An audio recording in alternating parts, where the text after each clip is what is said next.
ಮಡೇನೂರು ಮನು ಪರವಾಗಿ ವಾದ ಮಾಡ್ತಿರುವಂತಹ ಶಾರದಾ ಮೇಡಮ್, ನಿಮಗೆ ನಮಸ್ಕಾರ ಮೇಡಮ್.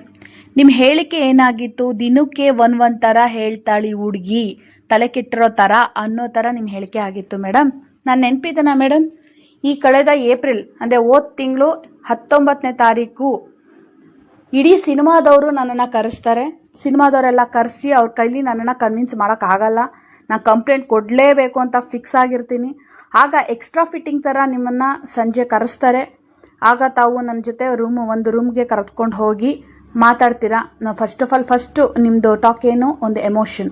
ನಿಮ್ಮ ಅಪ್ಪ ಅಮ್ಮ ನನ್ನ ಕರೆಸಿದ್ದಾರೆ ಅಂತ ಅನ್ಕೋ, feel free, you are my sister, ಆ ಥರ ಈ ಥರ ಎಲ್ಲ ನನ್ನ ಕನೆಕ್ಟ್ ಮಾಡ್ಕೋತೀರಾ. ನಾನು ಸ್ವಲ್ಪ ಕನೆಕ್ಟ್ ಆದ ಕಾರಣ ಏನಪ್ಪ ಅಂತಂದರೆ, ಅದೇ ಏಪ್ರಿಲ್ 19ನೇ ತಾರೀಕು ನಮ್ಮ ತಾಯಿ ತೀರು ಹೋಗಿ 4 ವರ್ಷ ಆಗಿರುತ್ತೆ. ಸೊ ನಿಮ್ಮ ಹೆಸರು ಶಾರದಾ, ನಮ್ಮ ತಾಯಿ ಹೆಸರು ಶಾರದಾ. ಸೊ ನಾನು ಅದೇ ಥರ ಫೀಲ್ ಆಗಿ ನಾನು ನಿಮಗೆ ಕನೆಕ್ಟ್ ಆಗಿ ನನ್ನ ತಾಯಿ ಹತ್ರ ಹೇಳ್ಕೊಳ್ಳೋ ಥರನೇ ನಿಮ್ಮ ಹತ್ರ ಎಲ್ಲ ಕಷ್ಟನೂ ಹೇಳ್ಕೊಂಡಿದ್ದೀನಿ ಮೇಡಮ್. ನಿಜವಾಗ್ಲೂ ದೇವ್ರಾಣೆ, ಅವತ್ತು ಎಲ್ಲ ಕಷ್ಟನೂ ನಿಮ್ಗೆ ಹೇಳ್ಕೊಂಡಿದ್ದೀನಿ, ಮನ್ಸಾರ ಹೇಳಿದ್ದೀನಿ. ನೀವು ಕೂಡ ಬಾಯಿಗೆ ಬಂದಂಗೆ ಅವನಿಗೆ ಬೈದಿದ್ದೀರಾ. ಅವನೇನು ಮನುಷ್ಯನ, ಅವನು ಹಾಗೆ ಹಿಂಗೆ ಅಂತೆಲ್ಲ ಹೇಳಿ ಬೈದಿದ್ದೀರಾ. ಅವನ ಹತ್ರ ದುಡ್ಡು ಕೇಳು, ಬಿಡಬೇಡ ನೀನು, ದುಡ್ಡು ಡಿಮ್ಯಾಂಡ್ ಮಾಡು ನೀನು, ಹಾಗೆ ಹಿಂಗೆ ಅಂತೆಲ್ಲ ತಾವು ಹೇಳಿದ್ದೀರಾ. ಅದಕ್ಕೆ ನಾನು ರಿಪ್ಲೈ ಏನಾಗಿತ್ತು? ನನಗೆ ದುಡ್ಡಿನ ಆಸೆ ಇಲ್ಲ, ನಾನೇ ಅವನಿಗೆ ಲಕ್ಷ ಸುರಿದಿದ್ದೀನಿ ಮೇಡಮ್, ನನಗೆ ದುಡ್ಡಿನ ಆಸೆ ಇಲ್ಲ. ಅವನು ಮಾಡಿರೋ ದೌರ್ಜನ್ಯ, ಅತ್ಯಾಚಾರ, ಫಸ್ಟು ಅತ್ಯಾಚಾರ, ಆಮೇಲೆ ಬಂದಿರೋಂತಹ ದೌರ್ಜನ್ಯಗಳು, ಫಿಸಿಕಲ್ ಟಾರ್ಚರ್ ಆಗಿರ್ಬೋದು, ಮೆಂಟಲ್ ಟಾರ್ಚರ್. ಅವನ ಹೆಂಡತಿನ ಅವನ ಹೆಂಡತಿ ಹತ್ರ ಕರ್ಕೊಂಡೋಗಿ ನನಗೆ ನಾಯಿ ಹೊಡೆದಿರ್ಬೋದು. ಈ ಎಲ್ಲ ಕಾರಣಕ್ಕೋಸ್ಕರ ನಾನು ಅವನಿಗೆ ಶಿಕ್ಷೆ ಕೊಡ್ಸೋಕ್ಕೆ ರೆಡಿ ಇದ್ದೆ. ಅದು ನಿಮಗೂ ಗೊತ್ತು.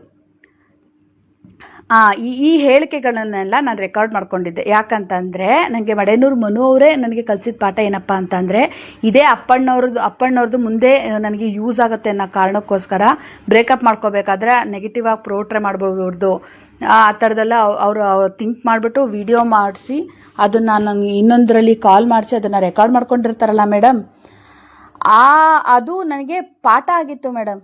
ಏನೇ ಆದ್ರೂ ಸಾಕ್ಷಿ ಬೇಕು, ಅದಕ್ಕೋಸ್ಕರ ನಾನು ರೆಕಾರ್ಡ್ ಮಾಡ್ಕೊಳ್ಳೋಣ ಅಂತ ಅಂದ್ಬಿಟ್ಟು ನಾನು ಸ್ಟಾರ್ಟಿಂಗೇ ನನ್ನ ಜೊತೆ ಮಾತಾಡಬೇಕಾದ್ರೂ ರೆಕಾರ್ಡಿಂಗ್ ಇತ್ತು. ಆಮೇಲೆ ತಾವು ಮನೋರ್ನ ಕರೆಸ್ತೀರಾ ರೂಮ್ಗೆ, ಅವ್ರ ಜೊತೆ ಮಾತಾಡಿರೋಂಥ ಹೇಳಿಕೆಗಳೆಲ್ಲ ರೆಕಾರ್ಡ್ ಆಗಿದೆ. ಹಾಗೆ ನನ್ನ ಮನನ ರೂಮಿಗೆ ಕಳಿಸಿ ನೀವೆಲ್ಲರೂ ಕೂತ್ಕೊಂಡು ಆಚೆ ಕೊಟ್ಟಿದ್ದಾರಲ್ಲ ಹೇಳಿಕೆ, ಅದು ನನ್ನ ಹತ್ರ ಸಾಕ್ಷಿ ಇದೆ ಮೇಡಮ್. ಏನು ಹೇಳಿಕೆಗಳು?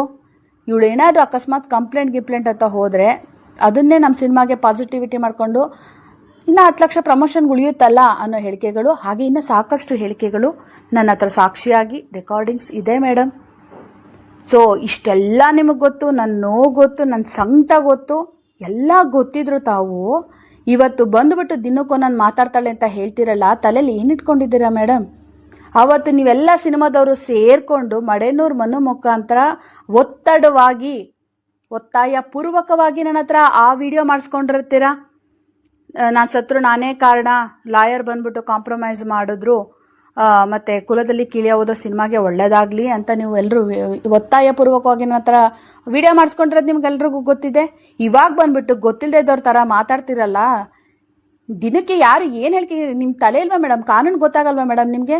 ಕಾನೂನಲ್ಲಿ ಯಾರ ಮೊಬೈಲಲ್ಲಿ ರೆಕಾರ್ಡ್ ಆಗಿರುತ್ತೆ ಅಂತ ಗೊತ್ತಾಗಿರುತ್ತೆ, ಯಾರ ಮೊಬೈಲಲ್ಲೇ ಅದು ವಿಡಿಯೋ ಮಾಡಿದ್ದಾರೆ ಅಂತ ಗೊತ್ತಾಗುತ್ತೆ. ಕಾನೂನು ನಿಮಗೆ ಗೊತ್ತಿಲ್ವಾ ಮೇಡಮ್? ಮಾತಾಡಬೇಕಾದ್ರೆ ಸ್ವಲ್ಪ ಪ್ರಜ್ಞೆ ಇಟ್ಕೊಂಡು ಮಾತಾಡಿ ಮೇಡಮ್. ದೇವ್ರಾಣೆ, ಅವತ್ತು ನಿಮ್ಮ ಹತ್ರ ಅಷ್ಟು ಎಮೋಷನಲ್ ನಾನು ಕನೆಕ್ಟ್ ಆಗಿದ್ದೆ. ಬಟ್ ಈ ಥರ ಒಂದು ಹೆಣ್ಣಾಗಿ ಇನ್ನೊಂದು ಹೆಣ್ಣನ್ನು ಇಷ್ಟು ನೋಯಿಸಬೇಡಿ.